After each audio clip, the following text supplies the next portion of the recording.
नाही, हे बघ, माझं तर म्हणणं असं आहे की आता दोघंही हयात नाही आहेत. मी हा खुलासा एवढ्यासाठीच केला की जो आक्षेप आमच्यावर घेतला जातोय, आमच्या नेत्यांवर घेतला जातोय, विशेषतः मुख्यमंत्र्यांवर घेतला जातोय, त्याचा मी खुलासा केला. त्यांनी केलं म्हणून आम्ही केला. नाहीतर दोघांच्याही पश्चात अशी पत्रकार परिषद घेणारे निर्दयी आम्ही नाही आहोत. फक्त मुख्यमंत्र्यांवर ज्या काही पद्धतीनं टार्गेट करून टीका केल्या जातात, व राष्ट्रपती लागवड मग पालघरला जे प्रसंग घडला त्यावेळीच लावायला पाहिजे होती. पालघरला जी घटना घडली त्याचं समर्थन कोणी केलं का? त्यावेळी कोणीच केलं नाही. मग त्यावेळी त्यांच्यावर कारवाई का झाली नाही? तर ती काँग्रेसच्या दबावामुळे झाली नाही. हे सगळे आता काँग्रेसमुळे झालेले आहेत. त्याच्यामुळे त्यांना राष्ट्रपती राजवट किंवा अन्य गोष्टी सांगण्याचा अधिकार पण नाही. अशा अनेक गोष्टी आहेत.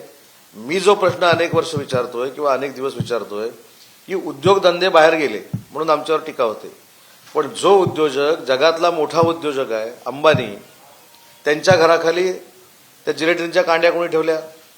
जो सचिन वाझे शिवसेनेचा एक पदाधिकारी होता, त्याला नंतर पोलीसमध्ये घेतलं गेलं. पोलीसमध्ये घेतल्यानंतर 100 कोटी रुपये वसुलीची जबाबदारी देण्यात आली.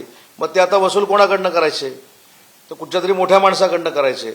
आणि म्हणून त्याला घाबरवण्यासाठी या सचिन वाझेनं अंबानीच्या घराखाली जिलेटिनच्या कांड्या ठेवल्या. त्याच्यामुळे त्यावेळी जे घडलं ते सगळे विसरलेले आहेत टीका करणारे. त्याची उत्तरं देखील महाराष्ट्राला दिली पाहिजेत. म्हणून सांगितलं की ह्याचं समर्थन कोणीही केलेलं नाही.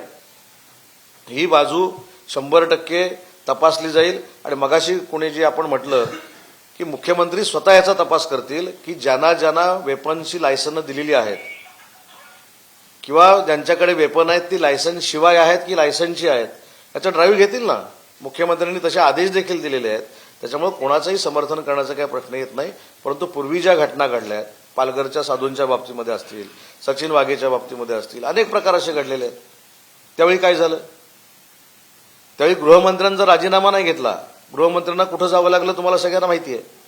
त्याच्यामुळे आपल्या सरकारमध्ये, म्हणजे मी पण त्या सरकारमध्ये होतो, आम्ही नाकारत नाही, पण सचिन वाझेला नोकरीमध्ये घेण्यामध्ये मी आणि शिंदेसाहेब नव्हतो किंवा शिंदेसाहेबांच्या नेतृत्वाखाली सचिन वाझे सरकार पोलिसांमध्ये आलं नाही.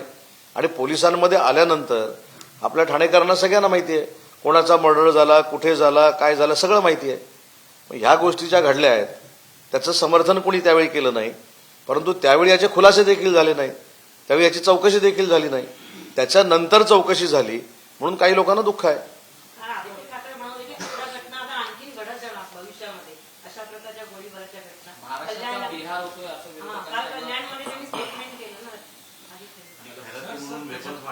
आपल्याला एक आठवतच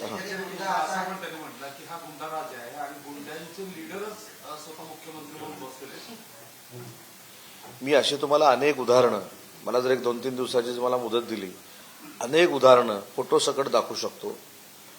मी कोणाचंही समर्थन केलं नाही. मुद्दा असा आहे की एकनाथ शिंदेसाहेब सहन करतात. पूर्वी ज्यांच्या नेतृत्वाखाली म्हणजे काम केलंय त्यांच्याबद्दल जास्त ते टीका करत नाहीत. याचा कोणी गैरसमज करून घेऊ नये. मुद्दा असा आहे की ते सर्वसामान्यांमध्ये काम करणारं नेतृत्व आहे. आज मुख्यमंत्री म्हणून अनेक मुख्यमंत्र्यांच्या पुढे जाऊन त्यांना लोक मानतात, त्यांच्याकडे आकर्षित होतात, म्हणून या लोकांना पोटसूळ आहे. आणि आज पुन्हा एकदा सांगतो की अशा घटनांवर राजकारण करण्यापेक्षा अशा क्राईमच्या विरोधामध्ये सगळ्यांनी सर्वपक्षीय एकत्र आलं पाहिजे. आमच्या पक्षातलं कोण असेल, त्यांच्या पक्षातलं कोण असेल, अन्य कुठच्या पक्षातलं असेल तर त्यांना 4 हात बाजूला ठेवण्याची भूमिका प्रत्येक पक्षानं घेतली पाहिजे. अशी खरी कारवाई केली पाहिजे. उगाच सकाळी उठल्यापासून शिंदे साहेबांवर टीका करायची, मला असं वाटतं हे योग्य नाही.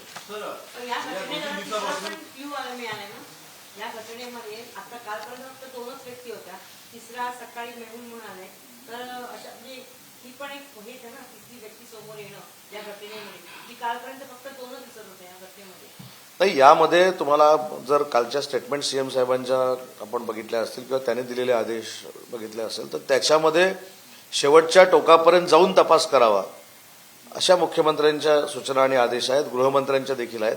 त्याच्यामध्ये जे कोण असतील ते पकडले जातील.